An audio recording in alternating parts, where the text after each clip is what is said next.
Hola a todos y a todas. No me pidan todavía que diga a todes porque no me acostumbro y me resulta un poco, en mí por lo menos, estereotipado. Quisiera comenzar con la segunda charla respecto de esta asignatura de sociología para los estudiantes que inician en el año 2020. Hemos tenido el primer encuentro donde revalorizamos la situación de el estudio, la universidad. Se los felicitó por la elección que realizaron, elección que tiene componentes sensatos, racionales, pero también un conjunto de elementos que deben ser muy tenidos en cuenta en el sentido estratégico de cómo van a coronar sus vidas y qué opción han hecho en adelante, digamos. Lo han hecho en la universidad pública. Habíamos dicho que esa universidad pública tiene dividendos en el sentido de brindar una igualdad de oportunidades quizás para esta época única en el conjunto de la sociedad, por lo menos occidental, salvo algunas tradicionales como Alemania, Francia, alguna de los Países Bajos.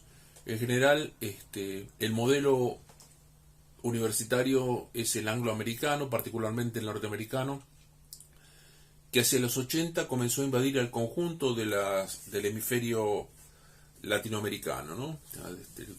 Particularmente en los 80 y en los 90 es en Sudamérica. Carreras más cortas, carreras con títulos que requieren un posgrado, una especialización, y aquí vamos un poco a tratar de discriminar, de tratar de evolucionar, de ver la evolución que ha tenido.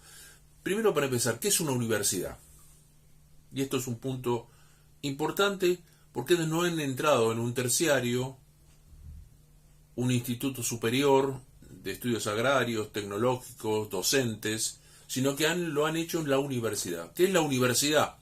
La universidad es, de acuerdo a la Ley de Educación Superior, que fue declarada en la época en el periodo del presidente Carlos Saúl Menem, es la instancia superior en donde las universidades brindan hacia la sociedad los títulos con sus alcances, incumbencias, y son los garantes de la formación de los futuros profesionales de la sociedad. Esa Ley de Educación Superior de 1992 no discrimina entre universidades públicas y universidades privadas. Pero poco tiempo después, y me tocó en suerte participar defendiendo con mi intervención en la Honorable Convención Nacional Constituyente, las universidades fueron incorporadas en un artículo de la Reforma Constitucional de 1994 en la ciudad de Santa Fe, en donde se planteó el artículo de la cláusula de progreso, en donde son las obligaciones que el Estado se debe brindar para articular con la sociedad. Se amplió que las universidades nacionales son autónomas y autárquicas. ¿Autárquicas qué quiere decir? Que son las que se administran a sí mismas. Tienen el procedimiento de que, adjudicado un presupuesto, son quienes definen cómo las van a gastar. ¿Y autónomas? ¿Autónomas de qué? Si son universidades públicas, vale decir que son universidades nacionales que dependen del erario público. Son universidades autónomas del poder político de turno. Y esto es muy importante para que lo tengamos en cuenta. ¿En qué tipo de institución han entrado ustedes?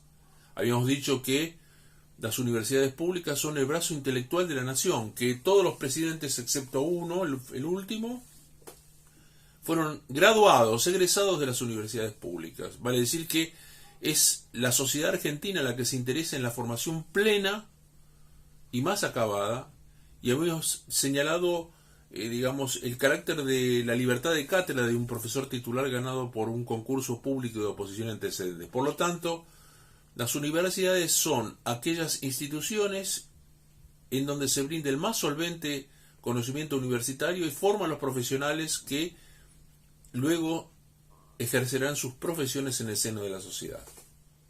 Por supuesto que las cámaras, los consejos profesionales, los colegios de graduados, luego se reagrupan y logran muchos de ellos administrar su matrícula. Pero frente a la sociedad, quienes se encuentran en condiciones realmente acabadas de brindar la formación plena con los títulos, incumbencias, contenidos mínimos, objetivos, son las universidades. Y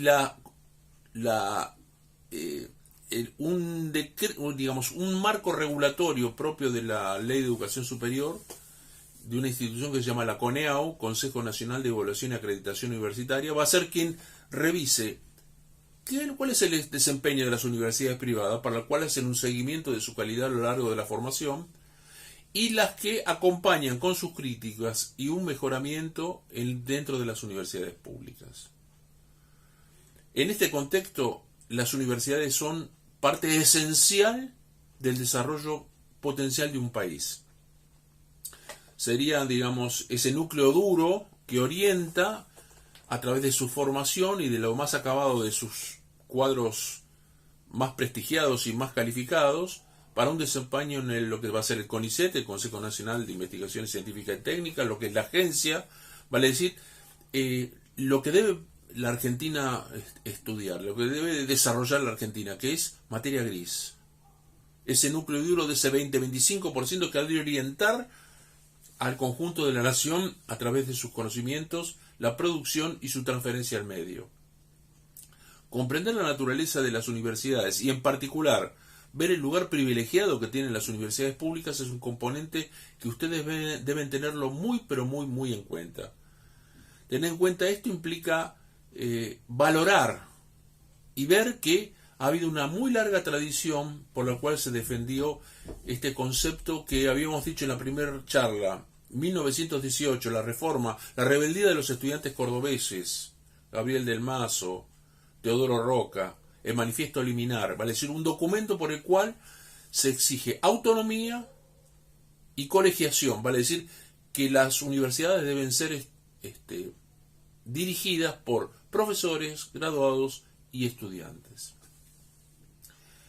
Comprendido esto, comprendido el valor significativo que para el poder nacional en potencia de una nación como la Argentina, donde está todo por hacerse, la calificación de sus cuadros universitarios es indispensable, vamos a abordar entonces algún componente más sofisticado de a qué tipo de instituciones ustedes se han integrado.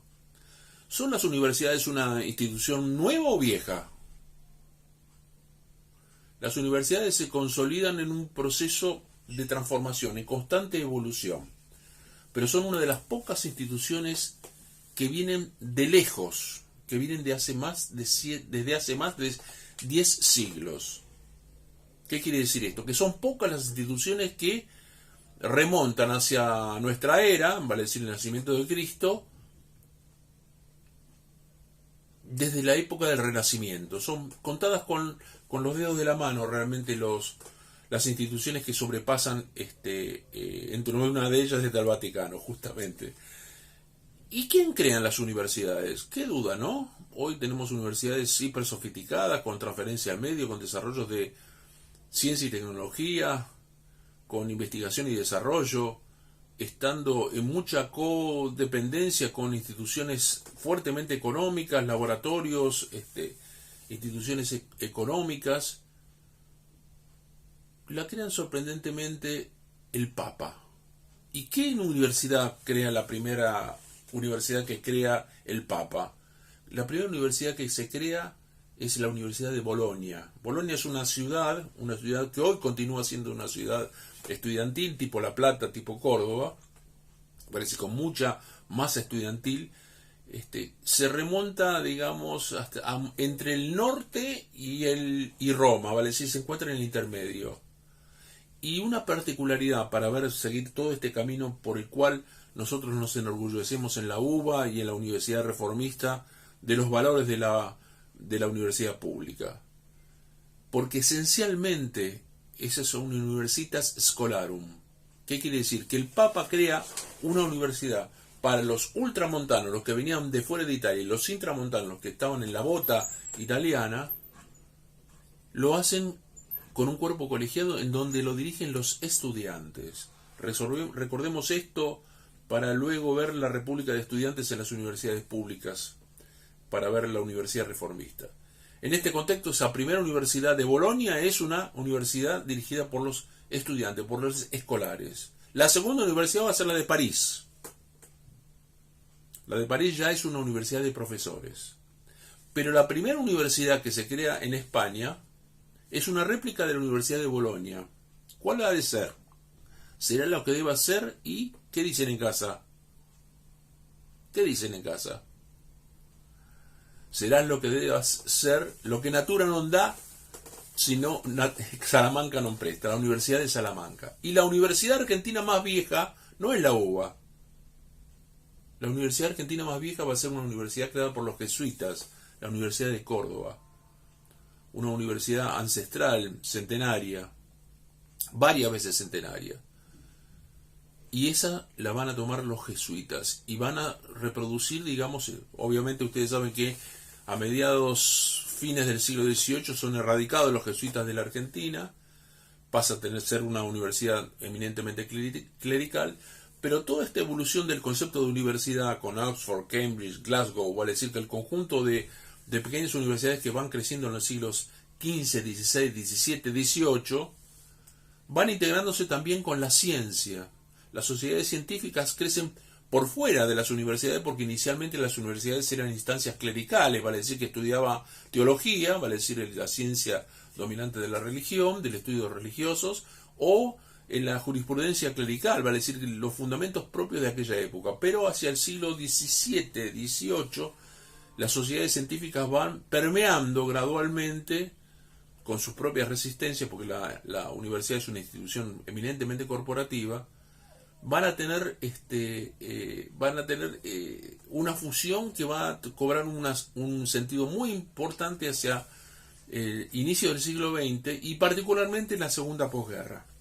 A partir de 1945, las universidades van a pasar a ser un elemento central y va a haber dos grandes modelos. Un modelo es el continental, propio de Europa, y otro va a ser el angloamericano, que ya volveremos sobre este tema. Vale decir que las universidades son aquella instancia que le brindan a la sociedad los futuros profesionales, pero a la vez también desarrollan las investigaciones científicas, desarrollan la formación plena de los más acabados investigadores y desarrollan la unidad. Volveremos sobre el tema en una charla posterior. Muy bien, a sus órdenes, hasta la próxima. Como dicen los mexicanos, nos estamos viendo. Ahí está. Chaucito, hasta luego.